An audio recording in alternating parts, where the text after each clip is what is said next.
Hey, how's it going, you dumb shits? It's me, DJ the Doujin Rock'n'Roller, your favorite gacha life YouTuber, and the only gacha life YouTuber worth a damn. And damn my soul to anime hell, cause by God, it's October.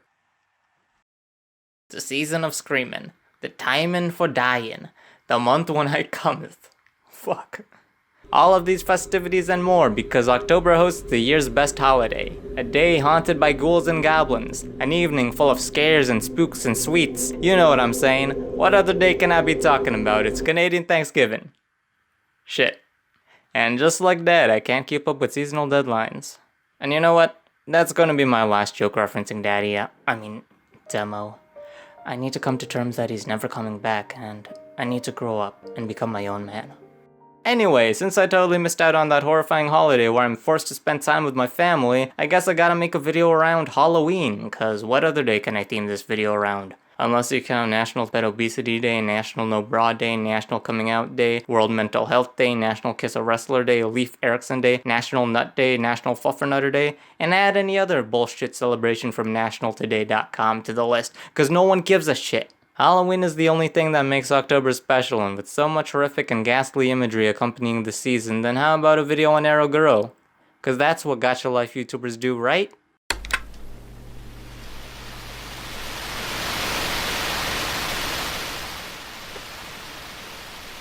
Okay, so putting that painfully long and horrendous intro behind us, let me explain what exactly is Ero-Guro, and give a little bit of background since there's a few misconceptions surrounding the genre. Ero-Guro is an artistic genre, yes it is art, defined by their depictions of the erotic and grotesque. Yeah, quite a few people, myself included once, think that Ero-Guro is derived from the word gore, which is an easy mistake, especially with the gore tag's prevalence on hentai sites and manga decks. And while Ero-Guro commonly features gore, especially in contemporary works, the main goal of Ero-Guro is to shock and disgust its audience with its depictions of the grisly and decadent. This first took form in the mid to late 19th century with muzane, a subgenre of ukiyo-e, traditional Japanese prints and paintings, most notably with the collection 28 Famous Murders with Verse by artists Yoshitoshi and Yoshiiku. While ukiyo-e is no stranger to depicting the erotic in shunga pieces, muzane is characterized by its depictions of torture and violence. This set a precursor for Guro, with Guro artists Suehiro Maruo and Kazuichi Hanawa making an art book collection called Bloody Ukiyo-e in 1988 that parodies 28 Famous Murders with Verse. Ero-Guro would later grow in the Taisho era, with the massive social change brought in by a new wave of Western culture coming into the country.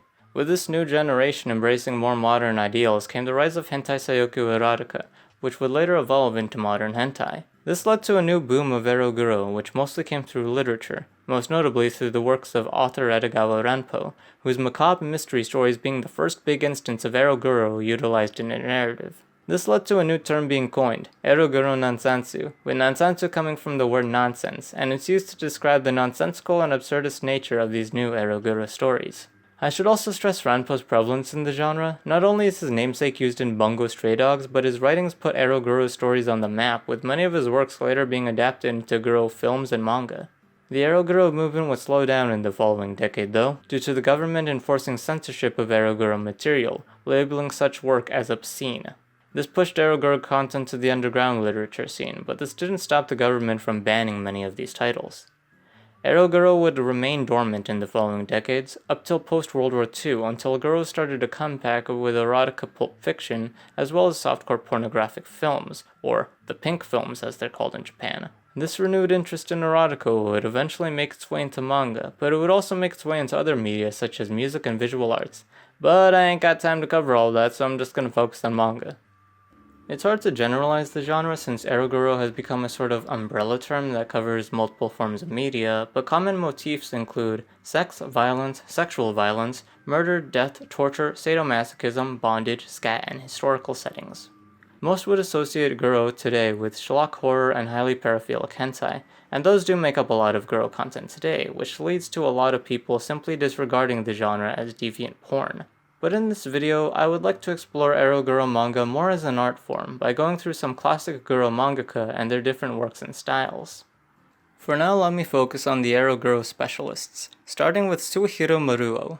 This man has been described as the Marquis de Sade of manga, and if you don't know who that is, he's the libertine French fuck who wrote the 120 Days of Sodom. So Maruo was one of the first Ero-Guro mangakas that I really got into, though my first exposure to him was his non-Ero-Guro short, Olanda-san. And while his recent work has moved away from Ero-Guro, his work from the 80s and 90s have become prolific in the genre, becoming classics in their own right.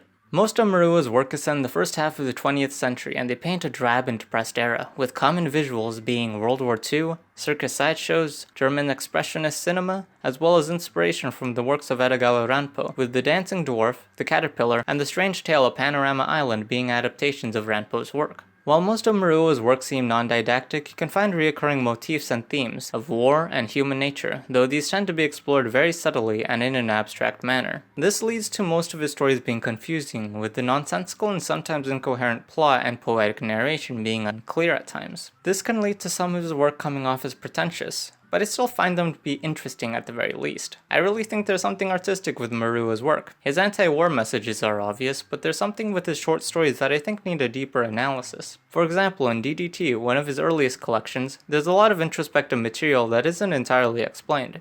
The first short in the collection is titled My Youth, and in the short DDT for a Rotten War, the protagonist is a young and perverted Maruo himself. Not to mention, many of the protagonists in these short stories are young men with a similar design. And yes, most of them are wearing eye patches because Maruo has been using them before Tokyo Ghoul made them popular, like a real G. And on the topic of eyes, Maruo is also known for his eyeball imagery, which isn't uncommon in Guro works, but Maruo has a particular reoccurrence of eyeball licking. There's even a Histoire de l'Oel moment in DDT where a woman inserts her dead lover's eye inside her vagina. Funny enough, this short comic, The Impotent Boyfriend Since the Beginning, was featured in a Hawaiian art exhibit called Modern Love, 20th Century Japanese Erotic Art. Also, while doing the research of this video, I found this exhibit to be quite informative with a video lecture available on YouTube. Being haunted by a monstrous vagina. Anyway, back on the topic of Maruo. Maruo's most prolific work and his most controversial work would be Shoujo Tsubaki, or The Camellia Girl. This title has also been known as Midori, as well as Mr. Arashi's Amazing Freak Show, and it's a manga adaptation of a folk tale of the same name in Kamishibai, a form of street theater popular in the 1930s. The manga follows a 12-year-old girl named Midori, who has to sell camellia flowers on the street to support her sickly mother. Following her mother's death, she's sold off to a traveling freak show, essentially as a slave, and misery ensues. She's raped and abused by the sideshow workers, and she later enters a pedophilic relationship with a dwarf magician, making this one of the most controversial stories not just in manga, but in Japan period. The manga has been adapted as a low-budget OVA film in 1992, as well as a live-action feature film in 2016 that the Anime Man made a video on in one of his early What the Fuck Japan videos. Despite the controversy, Shoujo Tsubaki isn't Maruo's most egregious work, with his short stories being much more gruesome with similar subject matter. The reason to this elevated controversy would be the 1992 film adaptation, which was banned, censored, and its screenings were reportedly raided by police. Despite the film's low production value and limited release, it left a legacy for better or for worse depending on your personal views, and it left a precedent for anime and manga to push the boundaries and explore the taboo. Moving on, we have Kazuichi Hanawa, Maruo's collaborator on Bloody Ukiyo-e. The reason why I didn't mention Bloody Ukiyo-e earlier when talking about Maruo is while Maruo contributes some interesting pieces in the collection, Hanawa has a more stylistic similarity to the subject matter that they're lovingly parodying. Hanawa's art is very much inspired by Ukiyo-e, not just in style but in subject matter as well. His most notable works are set in historic Japan with references to Japanese culture and religion, leading to his style being called Japanese retro kitsch horror. On the surface, his work comes off as tasteless and without purpose, but he's explained that he's used his style to parody Japan's traditional values and militarism. This creates an almost purposeful, non-didactic narrative style similar to other counterculture stories. My favorite example of his would probably be Tabernacle of the Flesh, from his early work collection. It follows a woman who, in her marital devotion, murders her own sister and other random children to feed her sickly husband. After discovering his affair, though, she proceeds to kill him and his gay lover in the climax of the story, adding an interesting contrast to her prior devotion, which I see as a satire of marital roles. This woman is so devoted to her husband that she murders in order for him to satiate his cannibalistic needs, to later betray him almost immediately. His other short stories also commonly feature violence and gore with depictions of moral degeneration and a few fourth wall breaks. There isn't a whole lot of his work translated, so my pool of material to review is small, but his collection of early works are scanlated and Bloody Ukiyo-e is also available online. Shintaro Kago is a man whose work you might have seen before even if you don't know his name. He's made quite the name for himself with his illustrative works dissecting anatomy and perspective to create something completely surreal. Yeah, you know those science classroom dummies? Yeah, imagine 10 of those dissected and welded back together by a 2-year-old, then sent into the 5th dimension. That's what a Shintaro Kago piece looks like. While his illustrations gave him a global cult following, we're not here to focus on all that. We're here to focus about his manga, which is also fucking fantastic. Kago's stories have a unique style that utilizes nonsensu aesthetics to create absurdist dark comedies that completely subvert expectations. If you want a general gist of his style, I would recommend Fraction, a collection that's primarily focused on the Ero-Guro story, The Slicing Devil, but it coincides with this story, The Manga Artist, a fictional interaction between Kago himself and a mystery novelist. While The Slicing Devil is a great Ero-Guro story that completely embodies Kago's style, the manga artist overtly explains that style. Kago explains his love for narrative manipulation while depicting himself as an eccentrically bizarre and macabre artist. I'd hate to spoil his work any further, so I'll just leave this recommendation as is, though this is some of his most gruesome work. Kago's work also features a lighthearted degree of satire, like in his manga Dance Kremlin Palace, a satire of the USSR of all things, and his work has been described as anti-bureaucratic in the English release of Dementia 21. Also, if you're looking to get into more tame Guro Nansansu stories, I would recommend Dementia 21. It's got Kago's signature dark comedy without the gratuitous gore and nudity. Or if you want more Ero-Guro akin to Fraction, I would also recommend Harem's End, another series I can't talk about because it would spoil it. All I can say is that there's a lot of plot twists as well as creepy horror elements that really stick with you after reading it. Okay, this is a last minute entry who I've just discovered in the last stages of my research, but I decided to include Katsuhisa Kigitsu. This man is famous for his series Frankenfran, which I've heard about before I got into Guro, but I never realized that it was a Guro series. While it doesn't have the hyper-erotic grotesquerie affiliated with the genre, Frankenfran is still a series with graphic body horror and plot twists that act as punchlines to his stark sense of humor. This cartoony, more lighthearted narrative, alongside a more contemporary art style, makes the series a much more digestible read than any of the other titles I have mentioned before. Again, I just discovered this series, so take my recommendation with a grain of salt, but from what I've read, Frankenfran works well as an excellent dark comedy. Moving on to non-Ero-Guro specialists, we have Go Nagai. This man needs no introduction, being one of the most influential manga artists of all time, innovating the medium with some of his works being early examples of Mecha, Magical Girl, and NTR. Okay, that last one I'm not so sure about, but it exists. But of course, Nagai's most prolific work would be Devilman, which kickstarted his trend of ultra-violent series such as Devilman Lady and Violence Jack. To sum up, his style would take its own separate video with his vast plethora of titles, but his infamous Devilman series and Violence Jack both don't shy away from depicting gore and ultraviolence. While I reluctantly call these works Ero-Guro, the excessive nudity and violent nature of these works listed him among Ero-Guro mangaka on the Ero-Guro Wikipedia page, and the anime adaptation of Violence Jack has been banned, like, everywhere, so I think that gives him enough credit to be added on this list. Junji Ito, another artist that needs no introduction.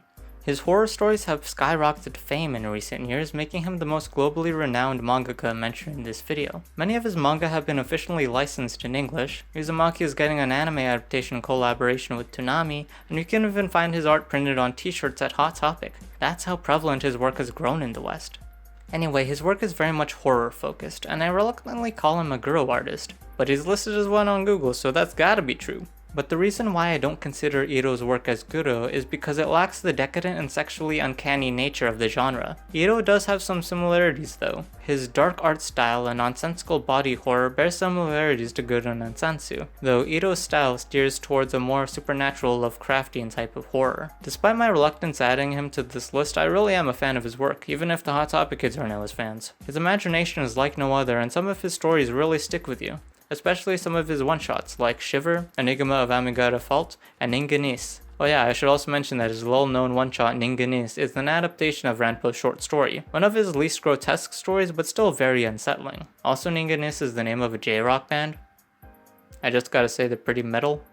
So yeah, that's my beginner's guide to Ero-Guro and Ero-Guro Nansatsu. There's definitely a lot more I could cover with the vast array of mediums the genre covers, but this script's getting pretty long now. I could have gone through Ero-Guro and music like Caligari, the previously mentioned Ninganis, and even some Vocaloid music. Not to mention Kago did the album artwork for Flying Lotus's You're Dead album. There's also a lot of Ero-Guro films I have yet to explore, such as In the Realm of the Senses, and I very much would have liked to explore other examples of Ero-Guro in the visual arts, such as the comically surreal illustrated works of Toshio Seiki, whose work is thematically similar to that of Hanawa. I also could have explored the beautifully gothic and vampiric paintings of Yamamoto Takato, and the gothic shoujo-esque style of Mio Takaya. I also could have gone into the modern schlock horror and the more overtly pornographic works of Jun Hayami and Henmaru Mashino, but I think that's all I'm gonna cover. There's definitely nothing else I need to address, and I'm completely fine with ending the video here.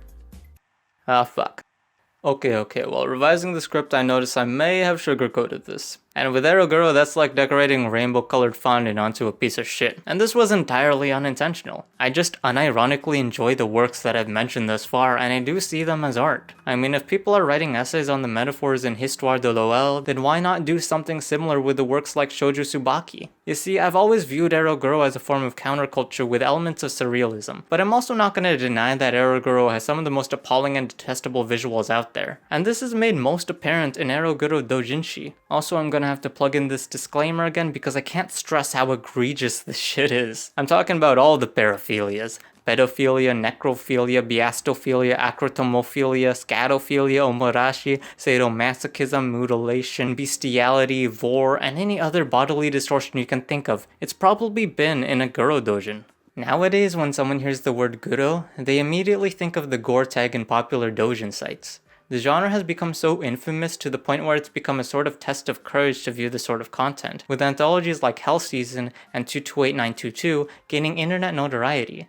Not to completely disregard this stuff as deviant porn, I can see a faint, almost microscopic glimmer of artistic intent with some of these artists' work, but a lot of it is just porn. And despite this argument whether or not these are works of art or degenerate smut, the subject matter still remains the same, as in it's all highly graphic, gruesome, and erotic in nature. The amount of rape, torture, and hebophilia is absolutely sickening, and the non-didactic nature of these stories really add to this reoccurring theme of moral degeneration. To give one example of Guro hentai, let me briefly summarize a popular and infamous manga called The Death Panda. In this manga, a demon in the form of a giant panda appears out of fucking nowhere and wreaks havoc. A shrine maiden named Suzerain comes to try and defeat the beast, but if you're already accustomed to misery porn, then you can expect what happens to her. After being humiliated by Death Panda, Suzerain is jumped by 3 men before she and the men are killed by the Death Panda. Suzerain's sister, Sauron, then takes responsibility to take down the beast, and for a moment it seems like she did it, with the help from other shrine maidens. But they're killed by Suzerain, who has reincarnated as Death the Giraffe.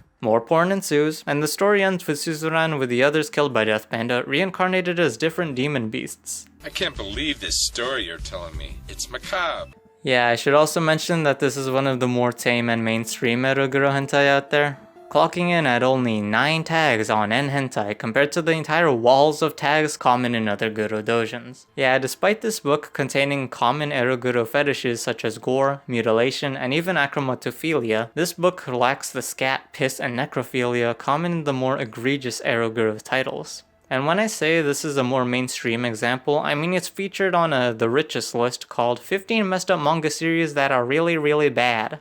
But also Fraction is on that list, so I also question the taste of whomever wrote this article. But back on Death Panda, the manga and its writer, Yuzigo Aida, have garnered a cult following, with fans who identify this as a comedy, jokingly quoting it as a love comedy. And while I recognize aspects of dark humor in this story, a lot of it is overshadowed by its grisly pornography. It's not like a Kago story that's cleverly absurd where it can set itself apart from its contemporaries. Instead, Death Panda just feels like any other Guro hentai. There isn't anything unique about its score, and aside from the comedic element, there's nothing setting it apart. But funny enough, this in a way relates to my first ever experience with Guro, as in the first time I saw a Guro illustration, I laughed. It was drawn by an artist named Precipitation24, and I came upon it while browsing his art uploads on Newgrounds. The piece is vastly different from his other illustrations, and the image just took me by surprise. Perhaps I didn't know how to process it. I just found the over-the-top gore to be funny in its absurdity, and I thought it was just an artist fooling around with macabre imagery. Even in the upload description, he nonchalantly says Happy Halloween and expresses his love for the Saw films. He also defines Ryona, which I haven't heard at that point, but he translates it as bizarre masturbation, so I thought of it as a self-awareness to the absurdity of it all. Anyway, I can't think of a good segue to the next topic, so let's talk about the fans of Ero-Guro. Well, like any fanbase, the Ero-Guro community is a fairly diverse group of people, which makes it hard to generalize them as a whole. There's actually a number of discussion threads on the subreddit r/Guro covering a number of topics with different point of views. There are a number of hardcore fetishists and roleplayers, but there are also individuals who don't see Guro in a pornographic manner. While torture and death is extremely common, a lot of fans draw the line at scat and urine, and there's other lines that they won't cross. Not to mention the overlap Guro has with other hentai genres and niches, making this also hard and time consuming to research. Oh yeah, I almost forgot, r/Guro is a thing. And the subreddit has gained over 50,000 members since its creation 2010. And I should make it clear, I'm not judging anyone in the Guro community. As long as no one gets hurt and individuals can discern fantasy from reality, I'm pretty lenient on this sort of thing, and the rules of the subreddit seem to follow these principles. Something that does concern me though is that there's Guro roleplay in this community. Cause I don't know about them, but my appreciation of Guro has always been voyeuristic in a non-sexual way. I've always had an interest in the macabre, and my engagement in Guro has always been as an audience member. I've never imagined myself in the position of the aggressor or victim, so it came as a shock when I found people's posts identifying with the victim and aggressor. I always knew people sexually found joy in this stuff, but I never realized it went to the extent where they would roleplay. Again, I'm not judging these actions, many roleplayers can discern fantasy from reality, but roleplay shows a commitment to the fetish that's a cause for concern to me. From my point of view, this borderline treads the don't discuss desire or intent rule on the subreddit, since pretending to act out these sort of actions show an interest in carrying out these fantasies. Remember, these fantasies are criminal. A lot of it is sadomasochism taken to the extreme, with any sort of reenactment of such activity leading to injury or death. So any desires to carry these actions out, whether or not you can control these urges, I think is a cause for concern. Yeah, when I first had this video planned out, I initially wanted to make something fun. You know, to focus on the artists I actually recommend while attempting some dark humor, to share in a genre I personally love. But getting into the research for this video really got me off track, especially the Guro hentai, since doing a Guro binge is not in any way good for the soul. Even if mine died years prior, r/Guro managed to bring it back just so they could buttfuck it after amputating all its limbs. I mean, I can binge the work of Kago and Maruo, but this shit? Nah. So what's the current state of Guro today? Well, porn. Yeah, despite artists like Kago explaining in interviews how they don't view their work as entirely pornographic, the majority of the Guro fandom do. This led to a lot of Guro manga and doujins becoming more overtly pornographic, and even non-pornographic Guro content has declined in quality. Long gone are the days of the abstract and experimental Guro stories, and in comes the schlock horror more akin to slasher films. Yeah, a lot of these quote horror manga very much feel like factory-built stories, with the only thing interesting being the over-the-top gore. The stories suck, the characters suck, the writing sucks, that is unless it's scanlated by Chillock, of course. If you don't know who Chillock is, he's a scanlator who focuses on schlock horror series, but he commonly rewrites the dialogue with British slang to a comedic effect. Honestly, God bless this man, and God save the Queen. Anyway, that's the current state of Guro. It's kind of a mess right now, will probably just get worse from now on, but that doesn't stop the classics from existing, you know? They certainly aren't great series on a technical level, they're definitely not for everyone, and a lot of people might even think they're mighty pretentious, but there's nothing else like them. They left a legacy that has influenced the medium of manga for better or for worse, whether it be through hentai with their paraphilic fetish material, through horror with its gratuitous gore, or even through modern manga with abstract and nonsensical plots. Whether it be intentional or unintentional, there are a lot of manga that probably wouldn't be here today if it weren't for Ero-Guro to push the boundaries. So that's basically it. I'm done with this video. I'm gonna take a cold shower, cleanse my soul a little, maybe finish Great Pretender. I got all the episodes torrented, so...